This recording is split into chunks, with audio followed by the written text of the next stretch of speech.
Trocat. Et qu'est-ce qu'on découvre? Qu'on nous parle de Vaïdaber Adonai el Moshe vel Aaron est mort, donc Hachem s'adresse à Moshe et à Aaron. Zot Chukat HaTorah. Voici Chukat HaTorah, le décret de la Torah, qui est une expression pour interpréter. Asher Tiva Adonai el mort.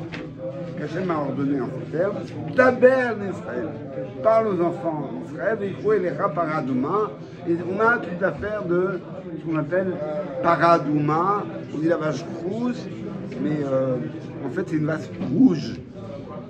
Une vache rouge. Et ça existe. Ça existe. Ça fait la sensation dans les journaux juifs, on entend qu'on est oh, c'est extraordinaire, il y a une vache rouge qui est née, c'est une annonce. Pourquoi l'annonce est Tmima? Alors, para Adouma Tmima, littéralement, il y a deux dimensions de perfection. Elle est parfaitement rouge, c'est-à-dire qu'il n'y a pas deux poils de couleurs différentes. Et elle est parfaite au sens où elle doit être intègre, intacte, comme un corban. Mais la grande question, c'est quoi? Qu'est-ce que fait cette paracha de la vache rouge, la paradouma, en plein milieu du Sefer Bamidbar, juste avant l'affaire de Korah et la suite de Chukat et les batailles qu'il va y avoir avec les rois d'A. Elle n'a pas sa place ici. Pas du tout. Surtout Marc Lotto qu'il y a eu avec Korah, peut-être pour se rendre D'accord, un peu mais c'est un sujet de Touma Vetahara qui a sa place dans le Vaïkra. Mieux que ça, la première vache rousse, la première paradouma, elle a été faite au moment de l'inauguration du Mishkan. Il y a eu aussi tout de suite l'affaire de Nadav et Avihu qui sont morts, de Michaël et de sa femme qui se sont entamés. Il y a les gens qui réclament de pouvoir faire le Korban Pessah parce qu'ils ne peuvent pas. Donc pour nos maîtres, l'affaire de la paradouma, c'est une affaire ancienne. Et il y a une preuve brutale, c'est que dans la nomination des Lévites, il y a marqué Ve'azeh alehem mechatat. Tu aspergeras sur eux les autres purifications. Les autres purifications, c'est les autres paradouma. Le texte de la Torah lui-même fait allusion à une paradouma qui préexiste la paracha. Elle est à plus d'un titre, pas du tout à sa place. Alors pourquoi elle est là? On a la clé en fait dans le Pérek ici. Prenez le Pérek Kaf. Vayavo Israël Kol Haeda Midbar Tzin. Donc on finit un Pérek Yud-Tet, la partition des chapitres qui n'est pas toujours pour nous quelque chose qui compte, elle colle exactement avec notre partition à nous. Vous voyez, à la fin du Pérek Yud-Tet, vous avez un fait dans la formation, c'est un grand blanc dans cette Torah, le passage à la ligne. On a fini avec l'affaire de Paradouma. Vayavo Israël Kol Haeda Midbar Tzin. Et Israël rentre dans le désert de Sin. Chodesh Harishon, le premier mois, la Yeshev Ha'am Kadesh, et le peuple s'installe à Kadesh, la Tamot Sham Myriam, et Myriam meurt, la Tika vers Sham, et elle va être enterrée sur place, Velo Aya Ma'im Laïda, et d'un seul coup, il n'y a plus d'eau, coupure d'eau. C'est là où les Chazal nous disent que, ben oui, Myriam meurt, l'eau s'arrête. C'était peut-être pas évident tant qu'elle était vivante. Il y a des choses qu'on comprend quand les gens ne sont plus là, malheureusement. Il y a des choses, des gens et des choses dont on découvre la valeur quand on les perd. La chokhma, d'ailleurs, toute la chokhma, parenthèse, des brachot, c'est de s'imaginer que ce que j'ai, je pourrais ne pas l'avoir.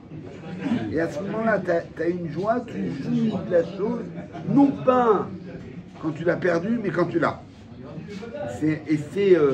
On va dire, c'est contre-intuitif, parce que quand je l'ai, je considère ça comme normal. Il faut que je l'ai plus pour me dire, mince, j'avais la chance de l'avoir. Un Chazal dit, vois tout ce que tu as, vois tout ce que tu es, comme quelque chose qui pourrait ne pas être là. Et à ce moment-là, tu l'estimes en envisageant que cette chose-là pourrait ne pas être là, et à ce moment-là, tu es saméach. Ça s'appelle être saméach b'chalko. Être heureux de sa part. Ça nous explique toujours pas pourquoi elle est là. Non. Encore. Donc, mais ça, de façon générale, pourquoi la chose qu'on a, elle est là et pourquoi elle est là. Non, pourquoi elle est là. On n'y est pas encore. Mais, on va voir dans cette parashat Roukat, il y a la mort de Myriam, et un peu plus tard, il y a la mort de Aaron. Donc, on est dans la 40e année. On est dans la dernière année.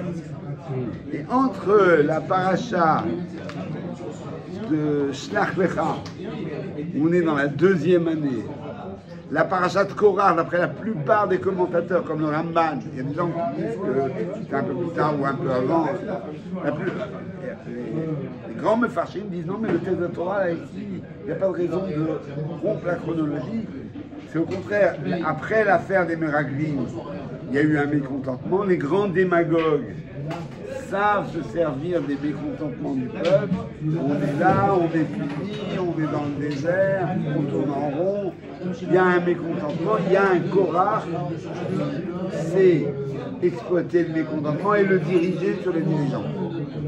Donc c'est le Pshat Pachout que la parasha de Korah sortit la 2e année juste après l'affaire des Meraglim. Et puis, parashat Roukat, on est dans la 40e année. Il y a 38 ans de ça s'appelle Shtikat Hadibour. Shtikat Hadibour. 38 ans pendant lesquels, à Kadosh Baruch Hu, il se passe rien. Je vais parler à propos des Meraglim. Je vais parler C'est maintenant, non, il ne s'adresse même pas à Moshe. Moshe, Hachem s'adresse à Moshe que pour s'adresser à Israël, mais comme il y a une crise entre Hachem et Israël, il y a une colère d'Hachem, il y a Shtikat Hadibour.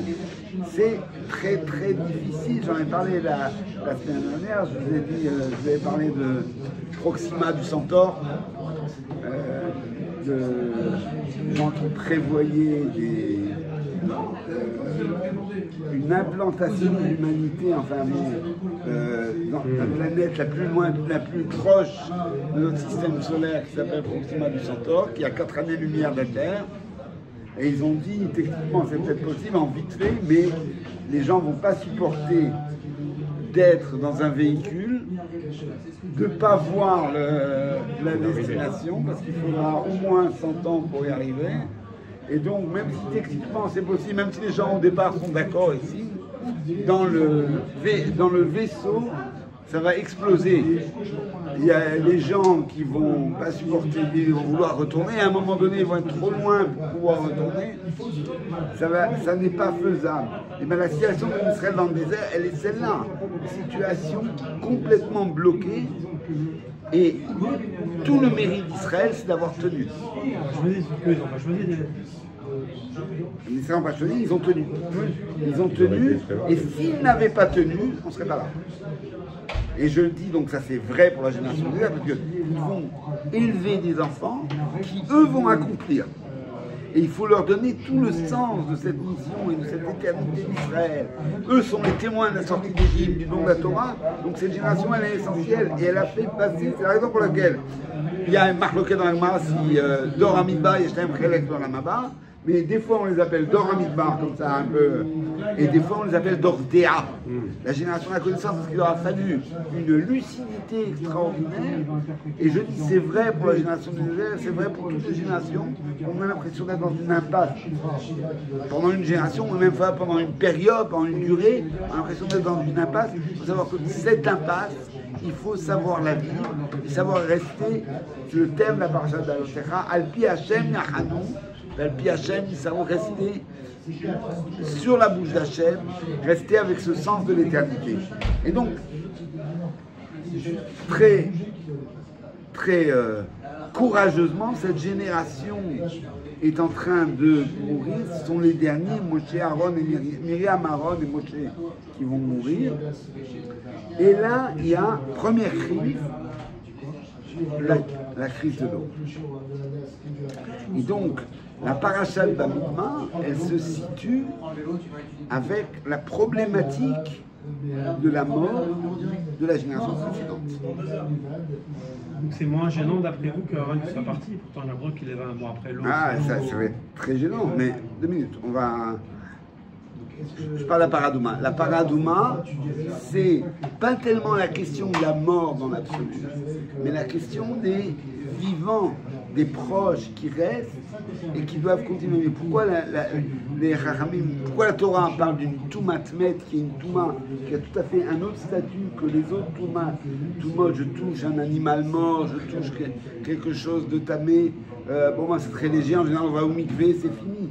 Il n'y a que la Toumatmet qui a un statut à part. Il faut une bateau, de l'eau mélangée avec de la cendre, une procédure complètement exceptionnelle, lourde, le 3e jour, le 7e jour, tout ça, parce qu'il s'agit d'arracher à la Toumatmet, c'est quoi? À l'idée de la réduction du corps humain, de l'être humain à un corps et un corps mortel. L'idée que... alors, il y a... Parce que dans le phénomène de la Touma, il y a le fait qu'on a d'à peine un proche qui disparaît. Mais la Toumatmet, c'est pas seulement le proche qui disparaît. C'est aussi quelqu'un d'autre qui touche à un mètre et il est tamé. C'est-à-dire que c'est la confrontation avec la mort. Pourquoi? Parce qu'elle me renvoie à ma mort à moi, à ma mortalité. Et cette perception d'être mortel peut nous donner une perception d'existence qui n'a pas de sens, qui est futile, qui est vaine. Les Chachamim nous disent que la Torah a fait que l'être humain il oublie sa mortalité, sinon il ne pourrait pas fonctionner. Mais il y a un... Alors qu'est-ce qu'elle fait finalement ce rite de la paradouma? Ce rite de la paradouma te projette dans l'idée que l'être humain n'est pas un corps, il y a un rite, c'est-à-dire une dimension de korban, une dimension d'éternité, une dimension d'isriout. Cette nisriout, c'est la nisriout de la personne et c'est aussi la nisriout de ce qu'on appelle le Goral Israël, de la mission du peuple d'Israël qui traverse l'histoire. Cette idée qu'on est un maillon dans la chaîne et qu'il y a une histoire d'Israël qui se déroule et à laquelle on participe pleinement. Tout le rite de la paradouma, c'est cette force-là de résister à la réduction de l'humain. J'avais une fois, dans un cours que je faisais à Paris, quelqu'un qui était en deuil et il récitait le Kaddish. Et alors, bon, c'était quelqu'un qui était loin de la synagogue, donc juste pour le Kaddish dans la synagogue. Et puis il me disait, bon, il avait son sito traduit, et puis il me disait, bon, je le fais parce que j'ai promis à mon père, chez Ashkenazim, quand on a un enfant, on l'appelle le Kaddish. Très, très joyeux. Il va dire Kaddish pour nous quand on s'en Alors bon, il fait Kaddish comme ça, il me dit mais franchement, tous ces superfilatives, Ishtabar, Mitpahar, Mitroma, Mitnasé, Mitadar, Mitalé, quand tu traduis en plus en français, ça fait comme ça. Vraiment. Il dit mais on dirait l'éloge d'un sultan, quoi. C'est quoi cette multiplication des qualificatifs? Alors c'était chaud. Je lui ai dit écoute, c'est pas Akadosh Baruch Hu qui a besoin de ces qualificatifs. C'est nous, on est en train de dire que la vie est sacrée, que celui qui est à l'origine de la vie est sacré.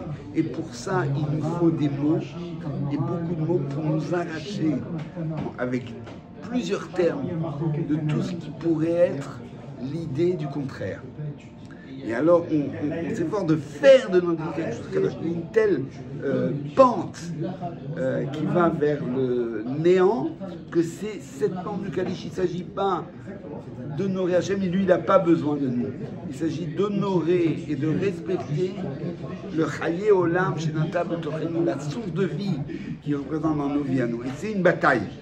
Et donc il y a un certain nombre de choses, et les dynimes du deuil, vous allez voir que, c'est pas le sujet, mais les dynimes du deuil, ils sont étudiés pour véhiculer l'amour de la vie, précisément. Les Kharamim disent, pendant la période de deuil, on nous prive de certains ta'anouk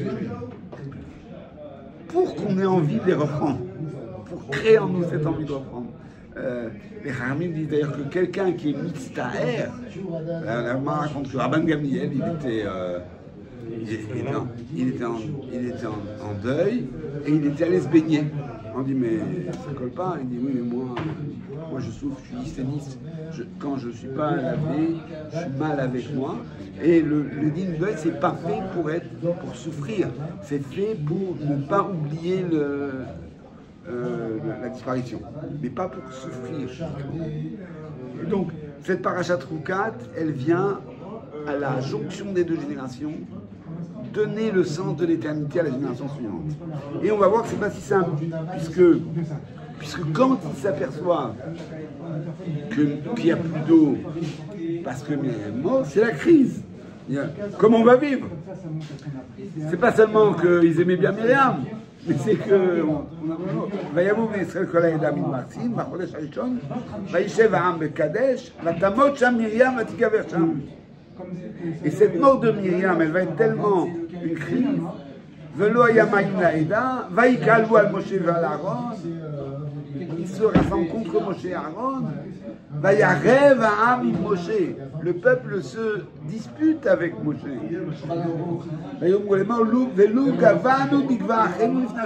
Seulement, on avait pu mourir comme la génération précédente.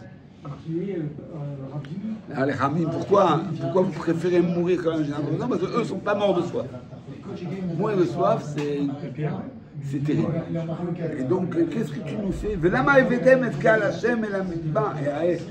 Lama evetem et kal Hashem, il y a une formule qu'on ne voyait pas avant, qui est apparue avec Korach et qui intervient quand il y a des contestations. Kal Hashem, nous, l'assemblée d'Hashem. Et la midbar, c'est la moucham, on va mourir, nous, et notre bétail. ולמה העליתו מצרים להביא אותנו אל המקום הרע הזה? Pourquoi nous avons fait monter Misraïm? Nous sommes dans cet endroit mauvais. לא מקום זרע ותאנה וגפן ורימון, il n'y a rien. ומים, האם נשתות. Il n'y a rien à manger, mais il y a de la manne. Bon, c'est pas très rigolo, mais il y a de la manne. מים, האם נשתות. ויבוא משה ואהרון מפני הקהל אל פתח אוהל מועד. משה ואהרון vont face au קהל, אל פתח אוהל מועד, ils sont, j'allais dire, dans les cordes. Ils sont au פתח אוהל מועד, voyez un petit peu avec la foule qui gronde, qui hurle. ויפלו על פניהם, il se baisse leur visage, וירא כבוד השם עליהם. Et là, il y a une apparition de devant Hachem. Et d'abord Hachem el Moshe les morts. Et là, on va voir la paracha, la fameuse paracha de la faute de Moshe et d'Aaron. Et d'abord Hachem el Moshe les morts. Kach et amaté, prends le bâton. laquelle est העדה, אתה ואהרון אחיך, ודיברתם אל הסלע לעיניהם, ונתן נאמר, והוצאת להם האם מן הסלע והשקיטה את העדה ואת בירה. Non, non. C'est quoi le qui est censé s'en rappeler? Tu prends le bâton, tu parles au rocher, devant tout le monde, et il donnera, enfin, devant tout le monde, laquelle est ta Eda. Normalement, dans le texte, c'était rassemblé la Eda, c'est-à-dire les sages. Ah, la Eda, c'est. Sinon, quand on veut dire tout le monde, il y a ta Kaal. Korach et Adato, c'est pareil, c'est des sages. Korach et Adato, c'est son assemblée, c'est-à-dire, c'est pas tout le monde. L'assemblée de Korach, l'assemblée. Mais c'est forcément des sages. Non, mais c'est l'idée d'assemblée. C'est l'idée d'une sorte d'élite, ouais, qui se.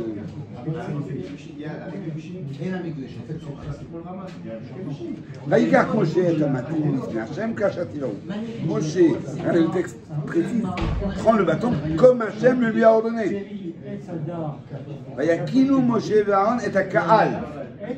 Ils ont rassemblé toute l'assemblée. Elle tenait à Salah devant le rocher. Vayomer Lahem, et il leur dit, il s'adresse à eux, Shimuna Amorim,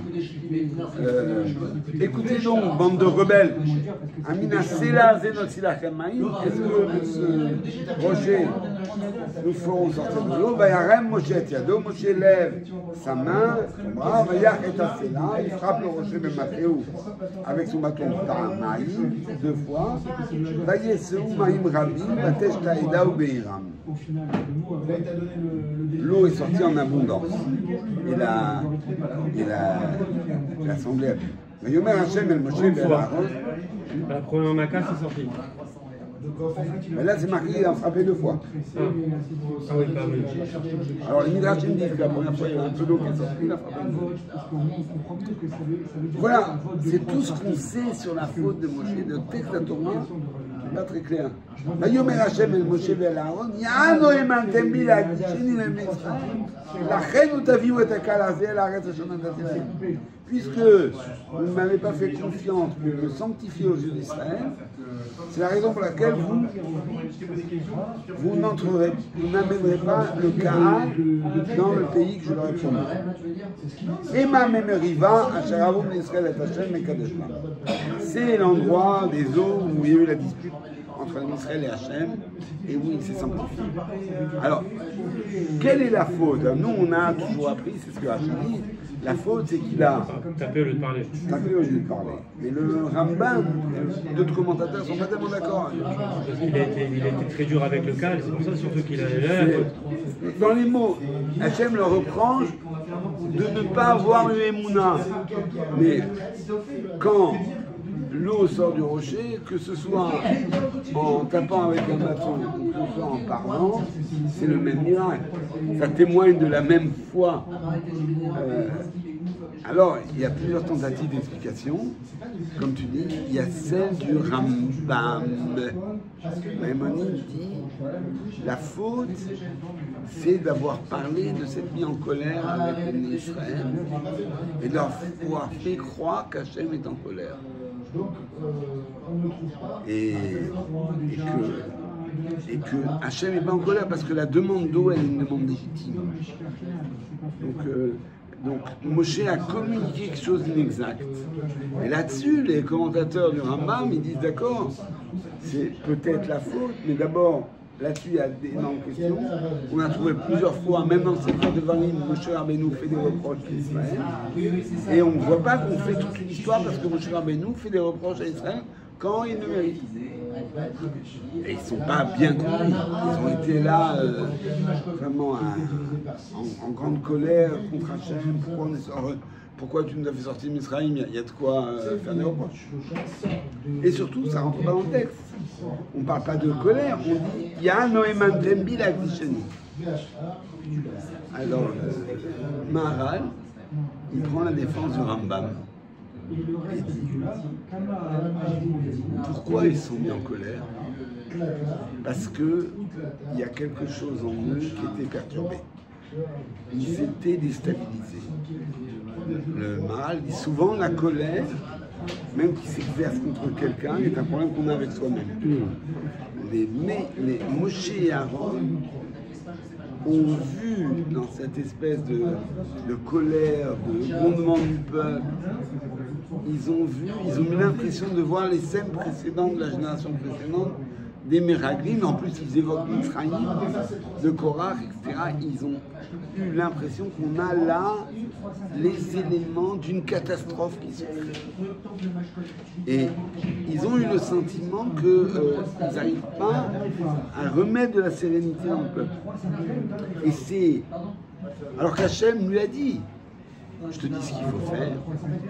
Et donc le Maharal dit, ce manque de confiance, c'est pas qu'ils ont pas confiance à Hachem qu'il n'y a pas d'eau qui sortira de rocher, mais ils ont l'impression qu'il y a une crise et que cette crise-là, ils ne savent pas la gérer. Les choses ne se passent pas comme il faut et c'est la raison pour laquelle ils improvisent. Ils rassemblent tout le monde alors qu'on leur avait dit l'énite. Ils frappent 2 fois. il leur parle, il leur fait des reproches, toutes ces actions qui ne sont pas des fautes en elles-mêmes. Elles traduisent une déstabilisation. Et cette déstabilisation, c'est un manque d'émouna à un niveau très élevé. Puisqu'ils ne doutent pas d'Hachem, ils ne doutent pas du miracle, mais on va dire presque ils doutent d'eux-mêmes. Ils doutent que dans cette situation, il y a une incertitude, et cette incertitude, elle se traduit en violence et en agressivité. Et en fait, on a plusieurs voies, en fait, pour fixer. Il y a plein de façons qui se penchent sur ce rêve de Moshe, puisque littéralement, il n'y a rien d'écrit. Et il y a quelqu'un, j'ai entendu, qui disait que quand on a beaucoup de commentaires sur une seule question, c'est qu'il n'y en a aucune qui est satisfaisante. En fait, c'est comme si la Torah laissait une sorte de question ouverte sur ce rêve de Moshe qui paraît qu'on ne désigne pas clairement. Et à tel point que quand le Midrash dit que dans Parashat Vaïtranam, quand il va y avoir le long plaidoyer de Moshe Rabbeinu pour être autorisé à rentrer, il lui dit, dis-moi, Hachem, là tu me dis d'un seul coup que ce qui s'est passé autour de l'affaire du rocher, j'ai fait une faute, je suis puni. Mais on dirait, ça ressemble à un homme qui n'aime plus sa femme. Il a écrit un guet, il a fait déjà préparer le guet avec les témoins et avec tout. Et il attend que sa femme, un jour, elle arrive en retard des courses, ou que le plat il soit brûlé. Voilà. Ça a l'air d'être un peu préparé. Ça a l'air d'être pas la vraie raison. En plus, on a ce village qui nous dit que Eldad et Médad, parfois déjà avant l'affaire des Meraglim, il disait Moshe Met, Yoshua marqué sous la Mahares. On a l'impression que c'était une sorte de programmation divine. Que Moshe, c'est l'homme du désert, et c'est Yoshua qui est celui qui fait entrer en Israël. Mais une des explications en fait, qui résume un peu tout celle-là, c'est de dire qu'ici il y a un passage de génération, et que Moshe Rabbeinu, qui est efficace, qui a conduit le peuple avec toutes ses difficultés, toute sa génération jusqu'au port d'Israël, avec la génération suivante, ça va pas, il n'a pas les bons codes, il n'a pas les bonnes réactions. On voit aussi ça dans l'affaire des... Donc, à partir de Choukat Balak, on va voir les conquêtes en fait des territoires avec Moshe. Et on va voir les Bnegad et les Bnei Reuven et Chatishet qui demandent de pouvoir s'installer dans ces pâturages, parce qu'il y a une terre de pâturage. Et Moshe part tout de suite en colère, il dit vous faites comme les Meraglim, vous voulez abandonner vos frères, vous ne voulez pas rentrer en Eretz Israël et vous allez les décourager. Non, on n'a pas dit ça. On va rentrer avec nos frères, on va combattre avec eux. Mais on veut installer... Alors, dans le texte, en fait, on ne sait pas si Moshe s'est mis en colère pour rien, et c'est sa colère qui a fait qu'eux, ils ont corrigé le tir, et ils ont dit, mais non, on n'avait jamais l'intention de les abandonner, aussi véritablement dès le début. Mais, vous voyez, la colère de Moshe, il y a une espèce de difficulté à lire et à conduire cette deuxième génération. Et parce que cette deuxième génération, elle a un autre challenge. La génération du désert, elle a le challenge de la Yetziat Mitzrayim, du don de la Torah, de la transmission de l'éternité et de la fidélité à Kadosh Baruch Hu. C'est la génération en fait de la fidélité. Alors il y a quelques écarts, mais en vérité pas beaucoup sur 40 ans. C'est la génération de la fidélité. La génération d'après, on leur demande plus, on leur demande la génération de l'action, de l'initiative. Et alors il y a là un passage de génération qui est difficile. Je vais vous montrer, puisque je parlais de la crise, donc, le problème, donc, on a vu le problème, la crise générée par l'absence de Myriam. Maintenant, on va voir la crise avec l'absence de Aaron. Donc, arrivé, chose à que tu as rajouté.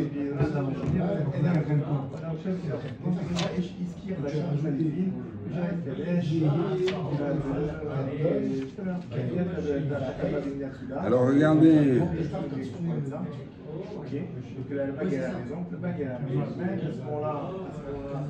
Regardez la fin du Pérec Kaf. Donc c'est le même Pérec hein, que la mort de Myriam. Pasuk Kafbet, Vaïtsu Mikades, Vayavou Israël Kol Haïda Ora'a. L'assemblée arrive à Ora'a. Vayomer Hashem el Moshe vel Aaron Ora'a, al Gvul Eretz Edom, à la limite avec le territoire d'Edom, Yasef Aaron el Amav, Kilou Yavo el Aretz d'Israël, al Hashem Meritem et Pil Meriva. Donc là aussi, chaque fois la Torah signale vous mourrez de cette affaire-là, c'est-à-dire qu'on ne reproche aucun autre rêve. Un point que dans la Gemara, il y a 4 personnes qui sont mortes sans jamais avoir fauté. Chez Metou Beition Shenachash, ils sont morts du venin du serpent de Adam Arishon. Parce que l'être humain immortel n'est pas sans fauté, il y en a 4. Binyamin ben Yaakov, Amram Avi Moshe, Ishaï Avi David et Kil'av ben David. Et là, Gemara a dit, et moi je te rajoute Moshe et Aaron. On dit, mais Moshe et Aaron, tout le monde va faire une faute qui mérite. Et donc, chaque fois la Torah précise, c'est ça là, ce qu'on leur reproche, l'affaire de Mériva, mais rien d'autre. Alors, ils sont à Ora'a, et Hachem demande à Kachet Aaron, et Elazar Beno, va Tam Ora'a, va Hachet et Aaron et Mériva, donc il va y avoir la mort de Aaron. ויפשט, פסוק כ"ח, ויפשט משה את אהרון בבגדיו וילבש אותם את אלעזר בנו. Aaron se défait de ses vêtements, il les donne à Elazar son fils. Vayamot Aaron, Sham Roshara, Vayirel Moshe Elazar. Le texte dit que cette mort, elle était tellement sereine, puis Hachem, que Moshe Rabbeinu dit si je dois mourir, j'aimerais mourir de la même façon. Et la mort sereine, ici, la mort sereine, c'est aussi que, là aussi qu'il y a la question de la transmission. Aaron donne ses vêtements, et Elazar continue, les choses se passent, la transmission à Dieu, c'est quelque chose qui se fait dans la sérénité.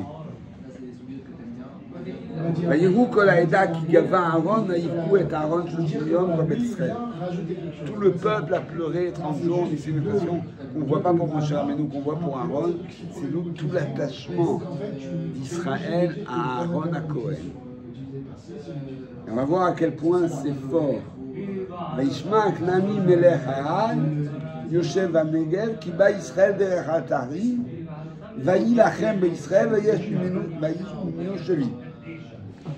Le Cananéen a entendu que Israël séjourne, il les attaque. Et il prend des captifs. Donc ça résonne très fortement. Il est dans le sud d'Israël, les Bnei Israël sont à côté, ils rentrent et ils prennent des captifs. Mais la question est, comment ont-ils pu rentrer dans le Maham d'Israël et prendre des captifs? Normalement, Melech Harad. Comment peut-il? Alors, les Hamid qui avaient des Knanim, il y avait des Amalekim, il y avait toutes sortes de gens. Comment ont-ils pu? Il y a les Ananekavod.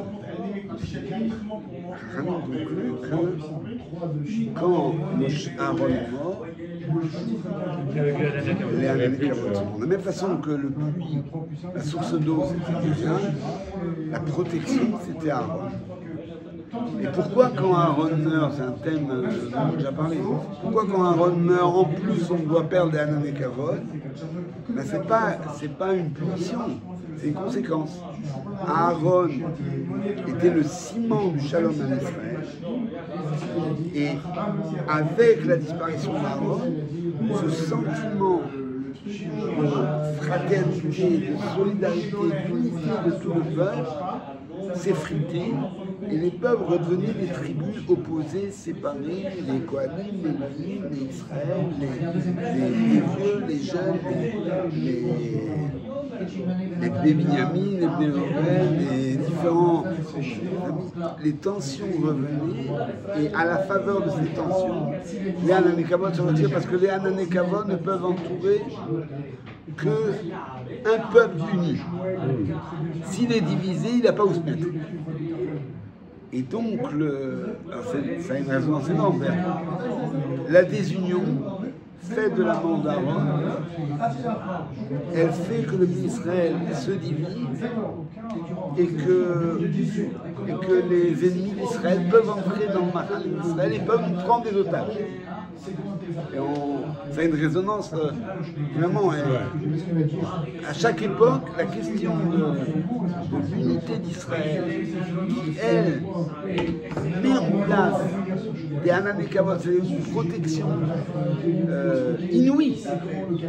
Elle dépend de l'unité d'Israël et des gens comme Aaron, qui sont des gens qui savent véhiculer, donner le sens à cette unité, parce que c'est pas simple la question d'unité. Sur un pied comme ça. En quoi responsable le peuple si Hachem il a décidé de faire partir Aaron et Myriam? Pourquoi les pénaliser quand même? Non, il ne pénalise pas, c'est que le peuple... Il n'y a plus d'eau derrière. Ouais, mais de l'autre côté, Aaron il se dispute, le ciment du chariot il part. Mais ils doivent le reconstruire. On peut pas, les gens... Oui, mais si on enlève un entraîneur de l'équipe et on dit débrouille-toi. Voilà, bon, regardez mieux que ça. Regardez, la question, je vais la renforcer.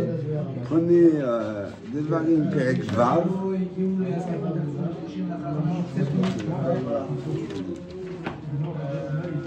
Devarim.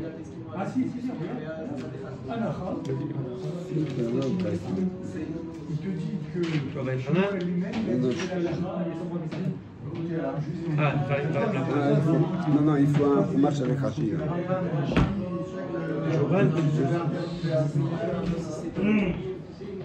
Est-ce qu'on peut dire que le silence des 38 ans, là, intermédiaire, sont le fait de la sérénité du peuple à ce moment-là? Ils ont trouvé justement la vraie sérénité. Et c'est pour ça qu'on n'en parle pas. Mais il y a aussi, on nous dit que c'est aussi la colère. C'est-à-dire qu'il y a Kadosh Baruch Hu qui est en colère avec cette génération, qui a désobéi, qui reste dans le désert. Il y a une sorte de nidouille du peuple. Non, mais pendant ces 38 ans, finalement, ils ont trouvé... Oui, parce qu'ils restent à Pi Hachem tout le temps. Donc il y a quelque chose... S'il y avait eu des révoltes à ce moment-là, on en aurait parlé, non? Oui, il y a quelque chose. Oui, tout à fait. Il y a une... Il y a une grandeur d'Israël dans ces 38 ans, qui est incontestable. Mais en même temps, il y a une crise. D'ailleurs, les Chachamim nous disent que ils ne faisaient pas le Korban Pessah parce qu'ils ne faisaient plus la Mida. Parce qu'ils étaient... ils se sentaient fragiles en fait.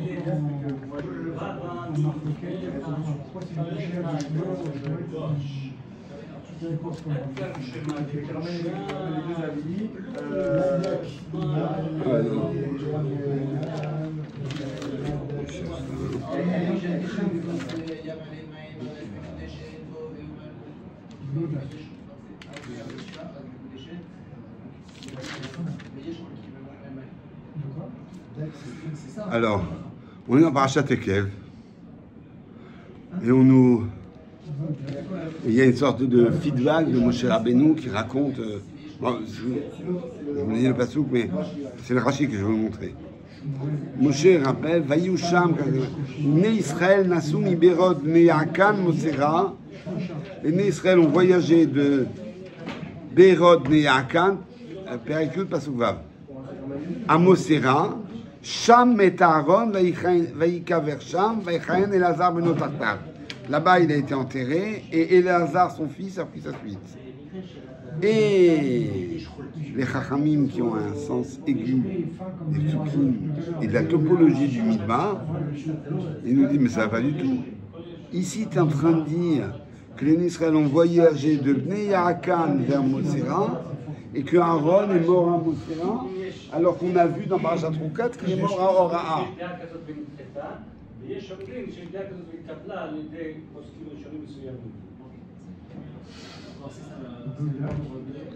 Rachid le reprend, en fait il cite le Midrash.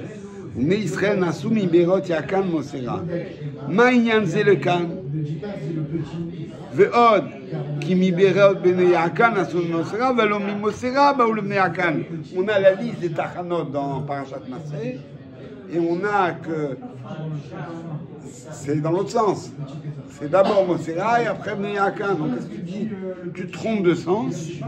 Et en plus, le Chisham met Aaron, le Beora met Aaron. Le Beora met Tse v'chashov compte v'timtza shmona masaot ni Mosera le'oraa. Il y a 8 tachanot, si on se réfère à la paracha de Maaseh, entre Mosera et Oraa. Et là, Avzumina Tochacha, c'est un reproche discret. Chaque nom, il a un remède avec les... V'od asitem zot, que chez Met Aaron be'oraa, c'est ce qu'il leur dit en allusion. Quand Aaron est mort be'oraa, le sof arbaim shana, nistalku anani kavod. Anani kavod, les anani kavod sont partis. Yaretem lachem milchemet melech Arad. Vous avez paniqué avec cette guerre du roi de Arad. Venatatem rosh lachazor le Mitzraïm. Et vous avez donné les chefs pour revenir en Mitzraïm. C'est-à-dire qu'à le moment de la mort d'Aaron, il y a la liquidation de l'État de Mitzraïm. On est au port d'Eretz Israël. On est après les 40 ans. Aaron meurt, le Bnei Israël veut rentrer. Un petit peu comme avec l'absence de Moshe pendant 40 jours, qui va donner le Chet HaEgel là aussi, où ils disent on retourne en Mitzraïm. La disparition crée une perte de repères qui fait que les Israéliens se disent finalement le seul repère qu'on a c'est Mitzraïm. Mitzraïm, c'est terrible, peut-être négocier, mais c'est quelque chose de sûr. Là, on est là, il n'y a plus d'unité, il n'y a plus de ciment, il n'y a plus de protection. On est ramené à être des personnes désunies, divisées, dispersées. Dans le désert, on va à la mort. Et reste Israël, on ne prendra pas, mais même dans le désert, on ne survivra pas. Sinon, ceux qui ont survécu dans le désert, c'était autour de Moshe et Aaron. La crise de la mort d'Aaron est une crise qui fait que toute l'histoire de la Yetziat Mitzrayim et du don de la Torah est hypothéquée. Et c'est quelque chose que les Chazal veulent nous dire quelque chose, ils veulent nous dire les événements les plus grands ne règlent pas la problématique de chacun de surmonter, de continuer à exister quand des gens importants disparaissent. Personne n'est irremplaçable. C'était la nouvelle génération. C'est ceux qui n'ont pas vu. Oui, mais qui ont reçu. Nahon. C'est la génération qui est porteur du témoignage. Vous avez raison. Oui, donc, ils ont reçu la transmission, mais ils n'ont pas assisté. Non, ils ne sont pas les témoins. Ils n'ont pas été témoins. Non. Donc, ça fait déjà une différence en termes de. Nahon, et d'où peut-être, d'où aussi la fragilité. Justement. D'où aussi la fragilité. Et donc, qu'est-ce qui va se passer? Alors le texte dit, c'est les Bnei Lévi qui vont nous arrêter. Ils vont rattraper les Bnei Israël. Et ils vont mettre du temps à les rattraper. Ils vont les rattraper à la 8e Tachana qui s'appelle Mosera. Et là, ils vont lutter avec les chefs qui se sont donnés, qui vont vers Mitzrayim. Et ils vont ramener le peuple à Orara. Donc c'est Moshe, Aaron, le texte dit il est mort à Mosera. C'est qu'à Mosera, c'est l'endroit où il a failli disparaître. Et où le peuple lui-même en fait a failli disparaître. Et donc on a ici dans cette parashat Rukat, j'appelais ça Mashber Arbaïm, il y a le challenge de la nouvelle génération, le challenge de chaque génération, de trouver les forces, de se donner des chefs, de se donner des maîtres et de ne pas se dire, les comparer aux maîtres des générations précédentes et dire et ressentir qu'ils font pas loin, on est perdu, on est seul. Le peuple juif n'est jamais seul. La Chochma, alors ici c'est la tribu des vies qui véhicule tout le temps cette notion d'éternité, cette notion, eux qui n'ont pas été, si vous voulez, asservis par le Shemut, ils véhiculent, le Shemut d'Israël, ils véhiculent tout le temps cette idée que le peuple d'Israël il appartient à Hachem et que et que cette appartenance, elle traverse l'histoire, elle ne dépend pas d'un Moshe, d'un Aaron ou de Myriam. Il va falloir être à chaque génération les Moshe, les Aaron et les Myriam. Shavuot Tov.